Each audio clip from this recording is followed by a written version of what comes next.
Olá, bom dia, queridos alunos. Tudo bem com vocês? Estamos ao vivo para mais uma aula de língua portuguesa. Eu sou a professora Ingrid e nessa semana nós iremos tratar acerca do assunto figuras de linguagem. Você sabe o que são figuras de linguagem? Você se lembra aí desses conceitos? Se lembra, que maravilha, vamos só reforçar aí.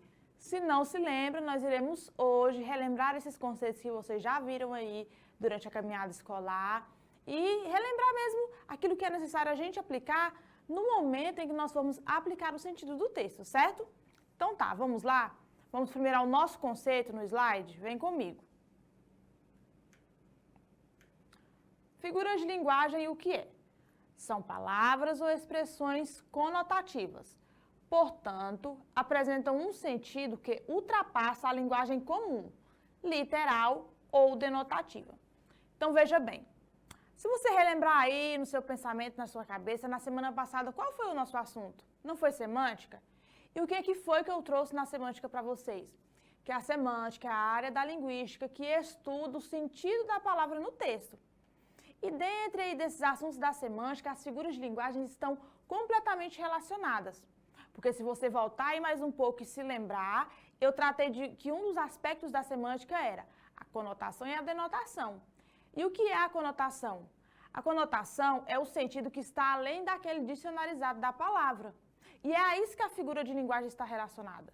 Ela está relacionada com a conotação, com esse sentido além, com essa necessidade de eu e você, enquanto leitores, e até mesmo enquanto nós estivermos comunicando, produzindo algum discurso, nós sabemos utilizar desses sentidos, dessas figuras para nos expressar, para trazer entonação, para saber o que colocar e onde colocar na nossa fala, certo? Bom, a partir deste momento eu quero começar com vocês apresentando no próximo slide os 4 grandes grupos que estão inseridos aí nas figuras de linguagem. Vamos lá?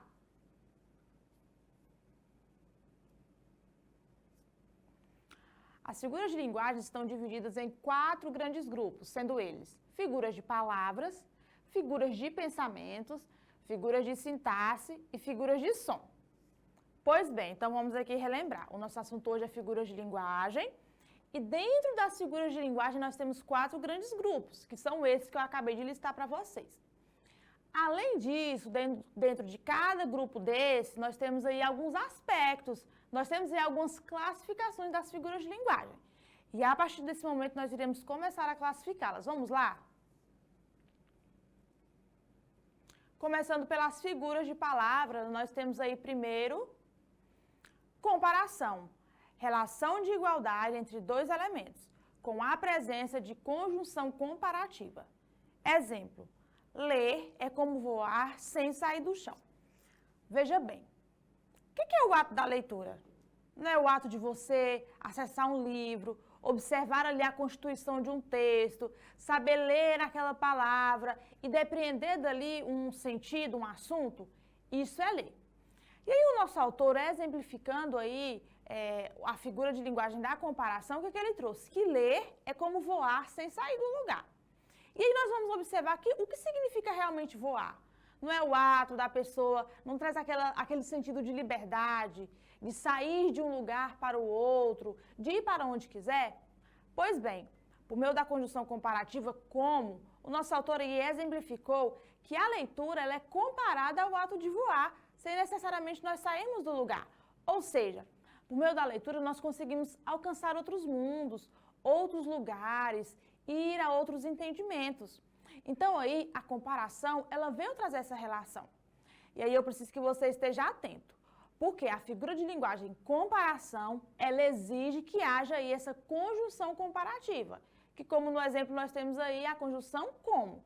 Se não houver, ela será outra figura de linguagem. E você precisa estar atento, você precisa conhecer as conjunções comparativas para que você não caia em nenhuma armadilha de bancas, até mesmo do seu professor que colocar aí para saber se você está atento, certo? Então vamos aí à nossa próxima figura de linguagem. Metáfora. Relação de igualdade entre 2 elementos, mas sem a presença de conjunção comparativa. Aí nós temos no exemplo, ler é voar sem sair do chão. Veja bem, eu trouxe o mesmo exemplo. Entretanto, foi retirada aí a conjunção comparativa não. E aí, com essa retirada da conjunção, nós já mudamos o sentido, nós já mudamos a classificação da figura de linguagem utilizada. Nós temos aí uma metáfora. E as metáforas é muito comum que nós, de vez em quando, vez ou outra, estejamos escutando aí acerca de uma metáfora. E é isso que você precisa guardar. Se tiver a conjunção comparativa, é comparação. Se houver essa ausência, mas você consegue depreender aí esse sentido de comparação entre uma e outra, aí é a metáfora, certo? Vamos ao nosso próximo slide. Metonímia. Substituição de um elemento por outro a ele relacionado. Exemplo. Li o Caio Fernando Abreu ontem. Vem aqui com a professora. Pense bem comigo agora. Tem como você ler uma pessoa? Quando você vê alguém aí na rua, vê uma foto, tem algo escrito na pessoa, na pele, no corpo? Não. Não tem como nós realmente lermos as pessoas, levando aí o sentido literal da palavra, certo? Entretanto, quando alguém diz assim, que leu Caio Fernando, o que ele quer dizer? Que ele leu a obra, que ele leu o livro. É a mesma coisa quando dizemos assim, li Machado de Assis. Alguém te pergunta, você já leu Machado de Assis? E você vai responder que sim. Porque você leu a pessoa Machado de Assis? É óbvio que não. O que você fez foi acessar a obra dele, conseguir ler. Isso é a metonímia. É nós mudarmos aí, substituir uma palavra pela outra, só que conseguir depreender o sentido real e verdadeiro, certo? Vamos aí ao nosso próximo slide. Nós temos a sinestesia, que é a combinação entre 2 ou mais dos 5 sentidos humanos. Exemplo, o brilho da manhã não eliminava o fel da minha existência.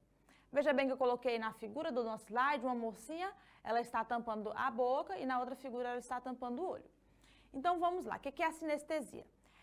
A sinestesia é a maneira como nós encontramos aí na nossa escrita de trazer os 5 sentidos humanos para dentro do texto. Tá, professora, mas eu me esqueci o que são os 5 sentidos. Então, vamos relembrar. Nós temos tato, olfato, paladar, visão e audição. Não são eles os 5 sentidos? Pois bem, quando você vai lá ler um texto, que alguém ele vai descrever uma sensação de algo que é quente ou que é gelado, vai descrever um sabor, como aí está falando do sabor de fel, né? O que é o fel? O fel é um sabor amargo, está relacionado a um sabor amargo. Quando alguém vai descrever uma visão, como aí nós temos no exemplo falando do brilho, ele está aí relacionando, ele está trazendo uma sinestesia. Ele está relacionando aí, trazendo essa descrição para que eu e você consiga compreender ali os aspectos que o autor quer tratar no texto, certo? Isso é sinestesia. É a relação da escrita com os 5 sentidos humanos, certinho? Vamos aí ao nosso próximo slide. Nós temos agora o nosso segundo grande grupo, que é a figura de pensamento. Vamos ver qual é a primeira. Hipérbole. Expressão marcada pelo exagero. Exemplo. Irandi estava morrendo de medo, mas não retrocedeu. Vem comigo aqui. Pensa aí. Tem como alguém morrer de medo? Se você achar aí um atestado de óbito que alguém assinou falando que alguém morreu de medo, eu nem sei. Por quê? Porque não existe a causa de morte morrer de medo. Talvez o medo faz alguém ter um infarto ou alguma coisa nesse sentido. Mas morrer de medo é impossível. Não existe um atestado de óbito com essa característica. Entretanto, nós utilizamos essa expressão, ou quando nós falamos assim, eu já falei isso 1000 vezes, por aí vai indo, para trazer um exagero, uma ênfase naquilo que nós queremos falar. Não é que nós falamos 1000 vezes, não é que alguém realmente morreu de medo. É que nós utilizamos isso aí na nossa comunicação para trazer essa ênfase naquilo que nós queremos falar, certo? Isso é chamado hipérbole. Vamos aí ao nosso próximo slide. Nós temos o eufemismo, que é a utilização de termo ou expressão que suaviza a declaração. Exemplo, ele passou desta para melhor. Pensa aí comigo o que é passar desta para melhor. E às vezes é até uma frase um pouco engraçada, né? A pessoa quer dizer aí que alguém morreu. Entretanto, às vezes pode ser chato, pesado, indelicado falar fulano morreu, dar uma notícia para um familiar de que o familiar faleceu. Então, nós aí na construção da nossa língua, nós utilizamos esse eufemismo para suavizar, para trazer por meio das nossas palavras um conforto, um certo sentimento de empatia, certo? Vamos aí ao nosso próximo slide. Nós temos ainda a ironia, forma de expressar o oposto do que se afirma. Como eu amo pessoas desorganizadas, fico o mais longe delas possível. Se nós pararmos para refletir, quando eu amo algo, eu quero ficar longe? É claro que não.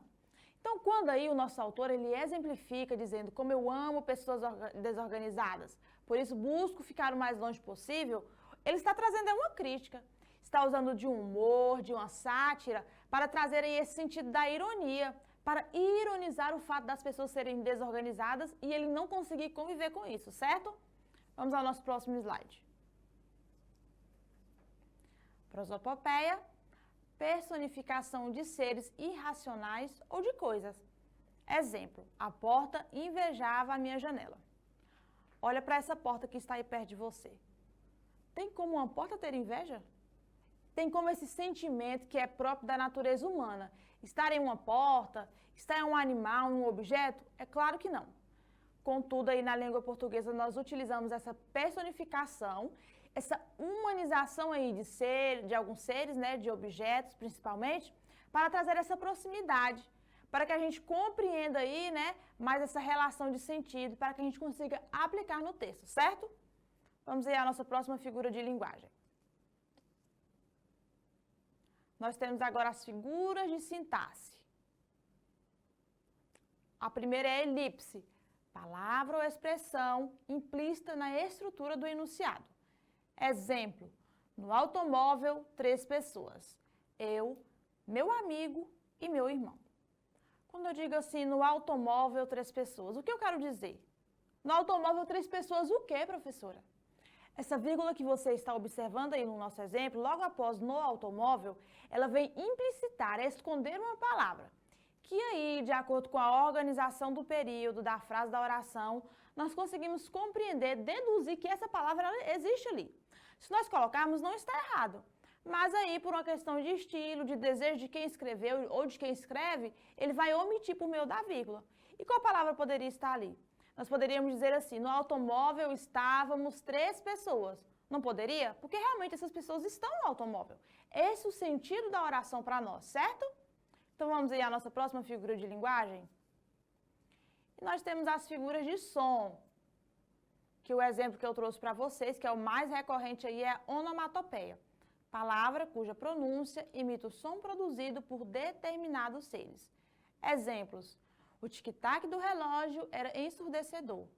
Foi só o gato fazer miau que a cachorrada disparou a latir.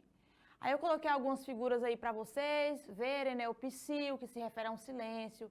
O nhaque, que nós relacionamos mais aí com o ato de alguém comer. O clique, que nós relacionamos mais aí com acionar algum dispositivo e assim por diante. E aí, o que eu quero que vocês compreendam da onomatopeia? A onomatopeia é aí uma tentativa da língua de descrever os sons que alguns objetos ou animais produzem. Por exemplo, o cachorro. Para nós aqui, na língua portuguesa, nós brasileiros, o cachorro faz au-au, não é? Já lá na língua inglesa, pessoas de origem norte-americana, eles classificam que um cachorro faz ruf-ruf. Pois bem, isso são tentativas dos idiomas, das línguas, descreverem esse som para que a gente consiga mais observar esses fenômenos, certo? Eu quero só lembrar vocês que eu não consegui trazer aí, em todos os slides, todos os exemplos aí que estão inseridos nos 4 grandes grupos, porque são muitas figuras de linguagem. O que eu trouxe para vocês aqui foi um destaque das principais, das que são mais usuais, das que caem mais aí nas provas que nós realizamos, certo? Pois bem, agora nós iremos para a melhor parte da nossa aula. Eu convido você a participar. Solicita aí, entre ao vivo, fale algo que você deseje, complemente a nossa aula, exemplifique também. Se você quiser tirar a sua dúvida, este é o momento. Sinta-se à vontade para isso. Eu estarei colocando aí para vocês no próximo slide uma perguntinha em que eu vou dar 1 minuto para vocês resolverem. Hoje, na nossa aula, como as figuras de linguagem são muitas, eu quis trazer 2 exercícios para vocês. Para cada exercício, eu vou dar o tempo de 1 minuto, só que nós vamos fazer assim. Eu vou deixar vocês fazerem esse primeiro exercício, volto, corrijo e depois eu coloco outro exercício, dou o tempinho de 1 minuto, volto, corrijo, para a gente finalizar e conseguir aplicar esses conceitos que nós acabamos de ver, certo? 1 minutinho e eu volto já já.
Voltamos.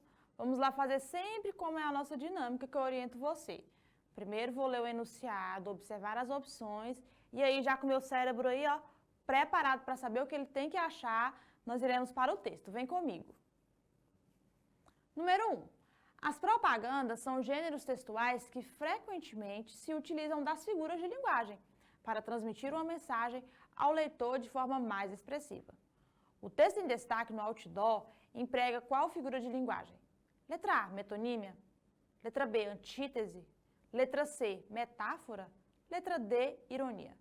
Pois bem, o outdoor é uma maneira aí que as pessoas têm de publicarem suas propagandas, suas publicidades. Então vamos ler o que está aí no texto. Bebeu e está dirigindo? Coisa linda, igreja lotada daqui a 7 dias. Dirigir e beber é suicídio, não brinque no trânsito. Pois bem, nós temos aí 3 períodos aí para conseguir observar aí na nossa propaganda, no nosso outdoor. Primeiro, o autor ele começa assim: bebeu e está dirigindo? Que significado, que informação nós temos acerca da conduta de beber, ou seja, ingerir álcool e dirigir? Não é crime, não é errado? Não pode causar algum dano para nós? Pois bem. Aí logo em seguida ele diz assim, coisa linda. Se nós lembrarmos que beber e dirigir é crime, como que isso pode ser lindo? Então aí a gente já vai pensando em qual figura que ele está utilizando. Por fim, ele finaliza o pensamento dele dizendo que daqui a 7 dias pode estar havendo alguma missa de 7º dia. O que é uma missa de 7º dia? É a maneira como as pessoas aí da fé católica expressam o seu período de luto, fazem aí os seus processos aí de luto. Pois bem, quando nós relacionamos um crime com algo que é lindo, nós não estamos utilizando uma figura de linguagem? Nós não estamos sendo irônicos, utilizando aí da sátira, do humor para criticar algo? Então vamos lá ver qual é a nossa resposta? Letra D, ironia. Perfeito. Vamos colocar aí no próximo slide a nossa segunda questãozinha. Aí eu vou dar um minutinho para você, volta e corrige, certo? Vamos lá.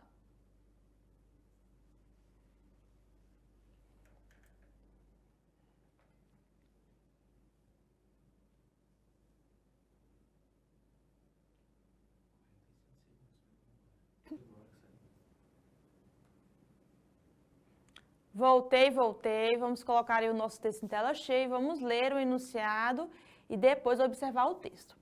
Questão 2. O discurso, filho, você é o meu sol, é um exemplo de figura de palavra, já que consiste na mudança do sentido literal de sol. Como essa figura de linguagem é classificada? Letra A, hipérbole. Letra B, eufemismo. Letra C, metáfora. Letra D, comparação. Pois bem, diz assim a tirinha: filho, você é o meu sol, então fica mais comigo, você parece meio pálida. Eu acho muito engraçado aí esse diálogo de Calvin com a sua mãe. E aí, vamos pensar aqui um pouquinho, o que é um sol? Sol não é um elemento da natureza, ele não nos dá vigor, ajuda as plantas aí a fazer a sua fotossíntese, também traz um bronze aí para a nossa pele, não é isso que é o sol? Pois bem, quando a mãe de Calvin diz para ele assim, filho, você é o meu sol, que sentido ela quer trazer para isso? Ela quer dizer que ele traz esse vigor para a vida dela, que ele tem essa importância aí para a manutenção da vida dela. Assim como realmente o sol, o elemento aí da natureza, ele tem essa importância para as nossas vidas. Então Calvin ali usa assim de um certo humor, né, para dizer que a mãe tem que ficar mais com ele porque ela está meio pálida, ou seja, está precisando de um bronze aí, pegar um bronze aí do sol. Pois bem, quando a mãe de Calvin diz assim, ela não está fazendo uma comparação, ela não está comparando a vida do filho dela, a presença do filho dela na vida dela com o sol. Está comparando, não está? Contudo, isso ainda não é uma comparação. Por quê, prof? Porque se vocês se lembrarem, nós acabamos de revisar que a comparação ela exige aí a conjunção comparativa. E essa conjunção não existe no nosso exemplo. Vamos ver então no próximo slide qual a resposta? C, metáfora, ou seja, aí uma ideia de comparação sem o uso da conjunção comparativa. E aí, gostaram? Acharam o que da atividade? Sentiu algum nível de dificuldade? Eu creio que deu aí para vocês aplicarem bem os conceitos aí de acordo com aquilo que nós revisamos. Infelizmente, a nossa aula ela vai terminando por aqui, o tempo corre, ainda mais quando é um assunto bom como figuras de linguagem, que a gente vê exemplos assim, né, tão dinâmicos. Eu espero que você tenha gostado, tenha conseguido compreender e aí relembrar esses conceitos para aplicar aí na sua vida de estudante. Na semana que vem nós voltamos e eu espero que você esteja aqui, ó, juntinho comigo. Tchau, tchau!